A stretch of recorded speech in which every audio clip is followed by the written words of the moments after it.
Morning, guys. Sorry, I sound a little rough. I've had a cold and it's just lingering on and on and on. So I'm pretty congested still, but at least I have a voice. I didn't even have a voice for a few days. Anyways, I was cleaning pans this morning and a thought occurred to me. I'm big on, when we're talking horsemanship and people, specifically women, we have this, we're taught and mainstream really strong ideas. I was going to say theology. That's not it. Ideology regarding horses is that we have to be the boss mare and be dominant and make them be submissive. And I'm going to tell you something, you guys. I absolutely hate that. In my opinion, that is such garbage. Because here's the deal. If I am to be the dominant horse in my interactions with my horses, do you know what that means every day? This old stud horse behind me, old Hickory, he's, I don't know, 26 or 27. He's retired. You see how quiet he is? Because he's had an education. He's lived some life. He knows what's expected of him. He's a good-natured thing anyways. He doesn't act a fool. On the other hand, that young horse over there, I just got done with his pen, he's young and he's full of himself. And he had to do boot camp with my husband. But now I can go and clean his pen. You can smooch and push him off there, and he's gentle. He's learning not to be steady. And I actually gave him a pet this morning when we were all done. But even that, you do it a very specific way that's not a lovey-dovey, kissy way. Anyway, that's a whole nother topic. Point is, if I were to act like a dominant horse with this young stud horse, do you know what that means? That means I gotta battle it out, duke it out physically with him every single time we interact. Because that's what they do. That's what stud horses do. It doesn't matter how bad they get beat up by another one. Next time they come in contact with another horse, they're gonna try to fight. They're gonna try to fight. If you've ever seen live breedings, it is horrifying. These stud horses ain't no joke. They're serious. Even with the mares, even with the mare that's standing in heat doing everything she should be doing, he's still horrifying. And he's very aggressive because they have to be to get their job done. We handle ours. My husband's really good about it. They do not behave badly. He won't allow it. So even though they're well behaved and under control, they are aggressive and they're terrifying. And look at the flip side of that. That's a scenario where everything's under control. The mare's doing everything she should do. He's doing everything he should do, and he's still going to breed that mare. So if I'm going to be this drives me, I can't. If I'm going to step into the role as a dominant horse, especially with stud horses, do you know what kind of that's suicide, man. That is just the most stupidest, foolish thing. And mares, you want to talk mares? We've been around. We've got lots of mares over the years. Dominant mares in the pen will kick your head off. If you're going to go in like a dominant mare, you better be ready to brawl. And I'm going to tell you something. Pound for pound, we ain't got it. They can kill you in a heartbeat. You go in with that attitude. It's the dumbest thing. Don't study to learn to be another horse. Understand that the relationship between horses and human beings is a special and unique thing.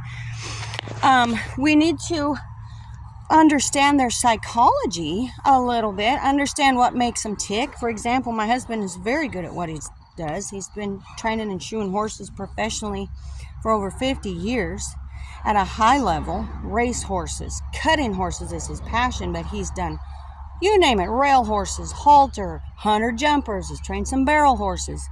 But race horses and cutting horses are his loves. Cutting, either way, you can't do that at a high level and be successful and not be a horseman, okay?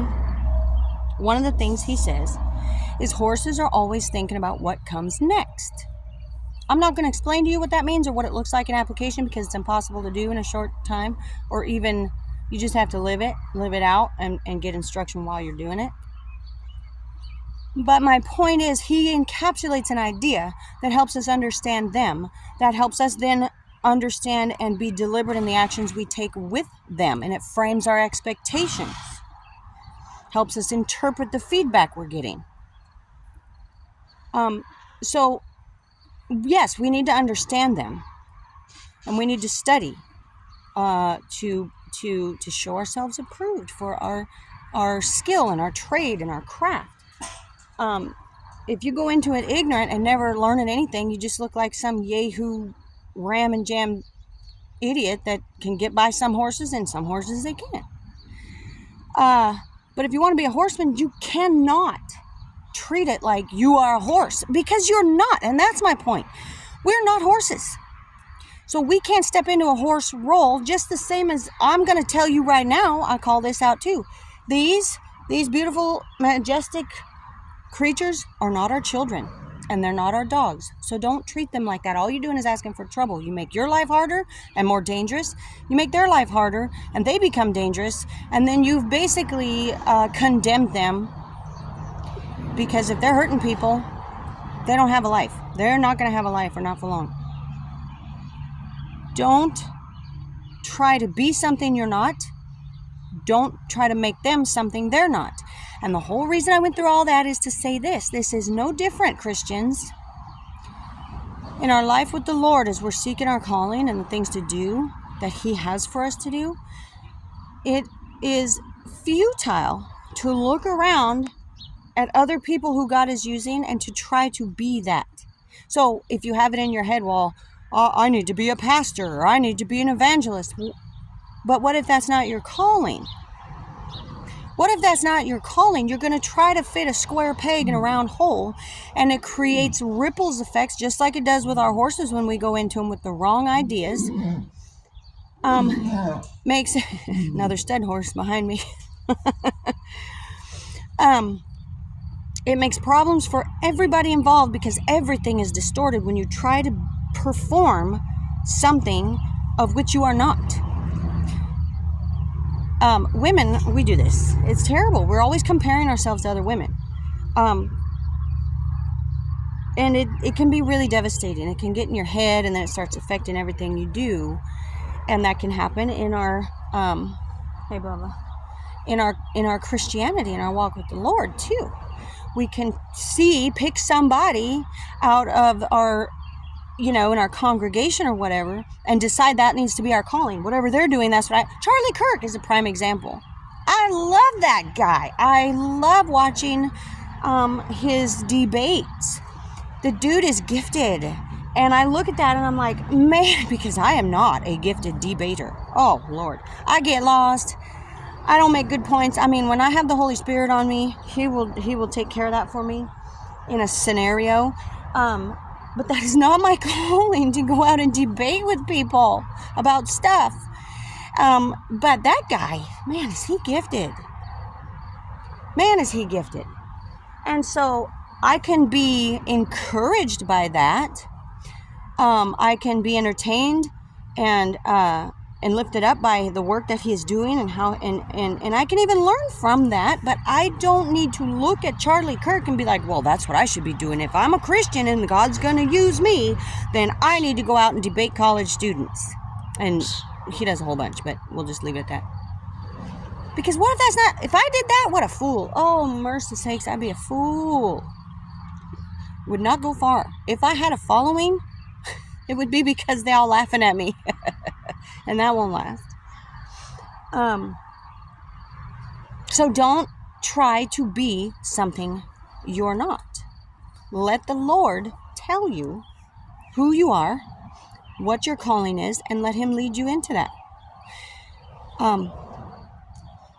Because just as Paul teaches, don't forget what Paul teaches. We're all part of the body.